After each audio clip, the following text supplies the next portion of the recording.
Hello everyone, this is one more episode of the Follow English podcast. Today is October the 6th, 2015. It's a Tuesday. My name is Marcos Gazana and I'm speaking from Porto Alegre in the south of Brazil. Today I'm going to be speaking about collocations. Collocations are very important in the English language and in the learning of English language, because if you know a number of collocations, then your English will sound much more natural and it will help when you are communicating with native speakers of English. So today I'm going to speak basically about two important words for business English. One of the words is contribution, and the other word is request. I'm going to give you some tips about how to use those words in business English. Well, not only in business English, but generally speaking. Of course, these words, they often appear in business language, so then it might be also useful for those who are studying business English. So before I start, I would like to remind you that there are other episodes about collocations. One of them is episode 11, which I recorded, I think, back in March or April 2014. It's still available. Just go to the webpage of this podcast at pod.followenglish.com.br. There is a search box there. You can add the search item, and so just add collocations and you will have a list of results. That was episode 11, the first one about collocations. It gives an overview. I give lots of examples of how to detect collocations in a text. I give an example. I do that live. Let's say I read the text and then episode 35, how to greet people. There are lots of collocations that we use when we greet people. Then we have episode 43, collocations with the verb have, and episode 44, collocations with the verb take. So in those two episodes, I give a few examples of how to or how to use productively those words, considering the idea of collocations. And finally, on episode 46, the title of the episode is The Difference Between Make and Do. Then I talk about collocations with the verb make and do, but of course in this case I also talk about other differences between these words. So this time I'm going to go directly to the first word, which is contribution. So contribution spelled CONTRIBUTION.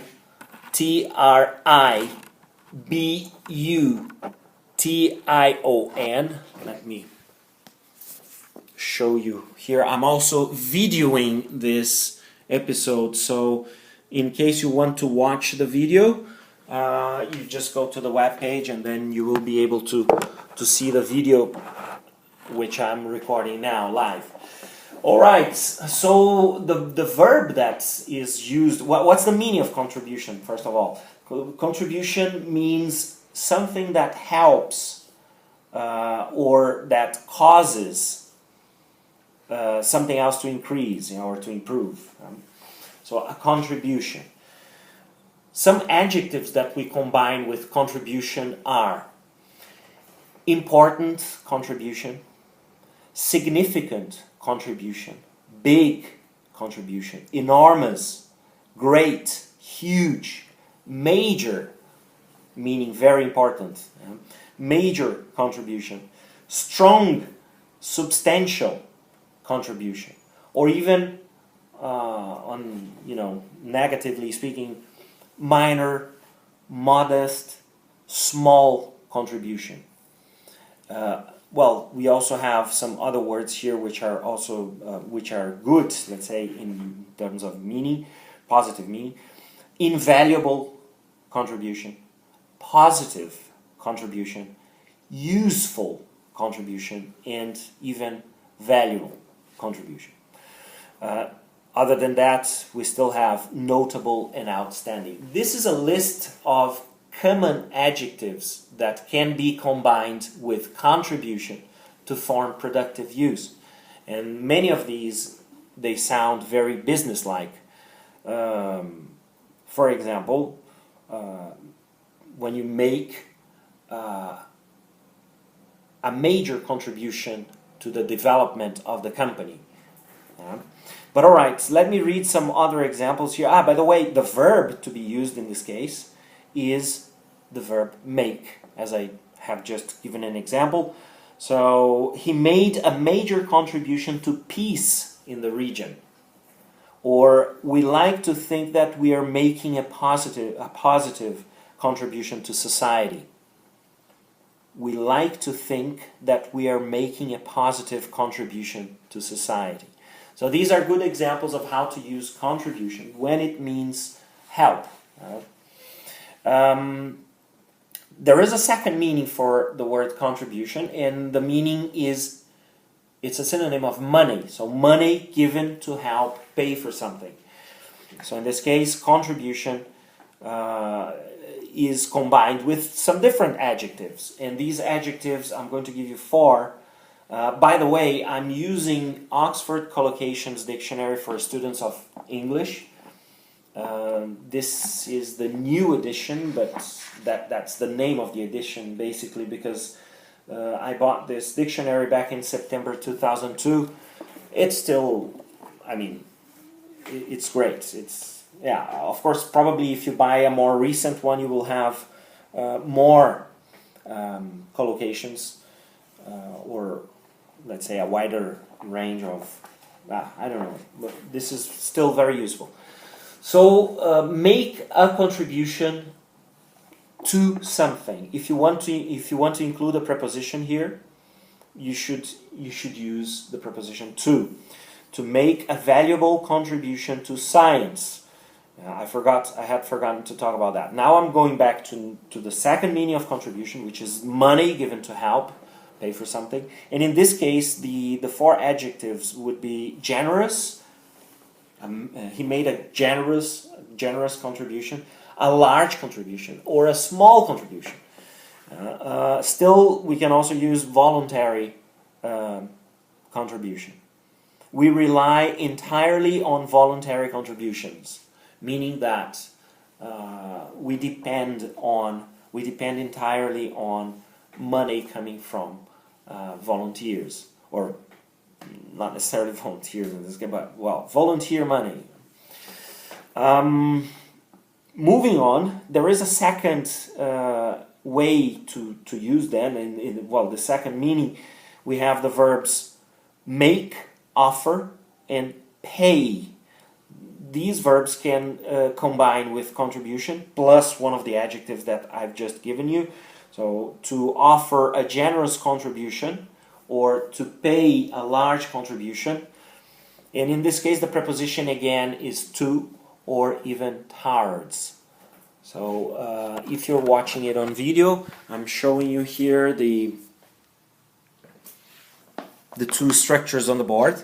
So to make a contribution to something, so to make a special contribution to something, or make, offer, pay a generous contribution to or towards something. That was the second meaning of contribution. Now moving on to the word request. Let's move on. Let's discuss the meaning of request and talk about the collocations and make lists of collocations. So a request is when you ask someone to do something for you. This is basically the meaning of request. And the adjectives that combine with a noun request are special request, reasonable request, unreasonable request, formal request, official, polite, strange, unusual request, repeated request, urgent request, explicit, particular, specific request, or even written request. So these are some. And then the verb to be used to make again. So to make a request, so to make a special request, to make an unusual request. You can also use put in or submit. You can submit an urgent request. Then after that we have the verbs get, have, and receive. So this is for the people on the other side, let's say, the people who have to do something in order to comply with the request, let's say, or to respond to the request. So get, have, and receive, and finally the verbs agree to, comply with, like I've just given you the example, grant, respond to, refuse, reject, turn down, that's a good phrasal verb to remember, turn down a request, and finally repeat a request. So again, you can combine the two, I mean the verbs that I have given you and the adjectives. You could say, for example, he made a polite request, or I have put in a request for a verb with a view of the sea, or we've had repeated requests for a pedestrian crossing near the school. These are some examples on how to use request. Finally, there are 3 bonus collocations at somebody's request. So at Queen's Elizabeth request, or available on request. To be available on request, when something is available when you need it. So available on request. So if you go there and ask for it, they will provide it to you.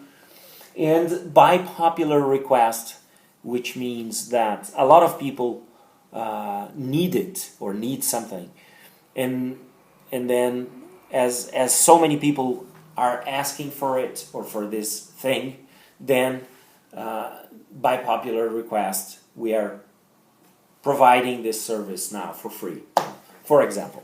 So this is it. I would like to remind you that the webpage for this podcast is at pod.followenglish.com.br.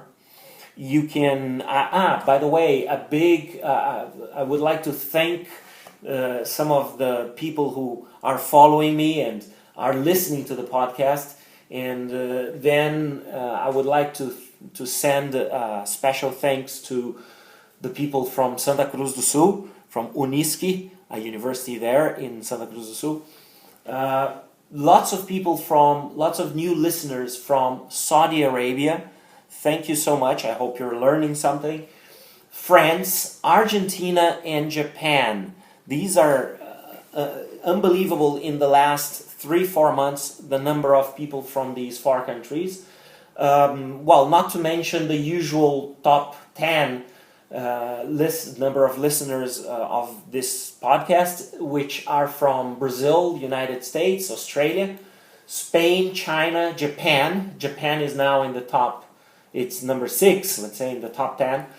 Germany, Mexico, and Saudi Arabia, and Canada. These are the top 10. So thank you so much. I hope you're all learning something. Keep studying, keep listening, and I'll see you all next time. Bye.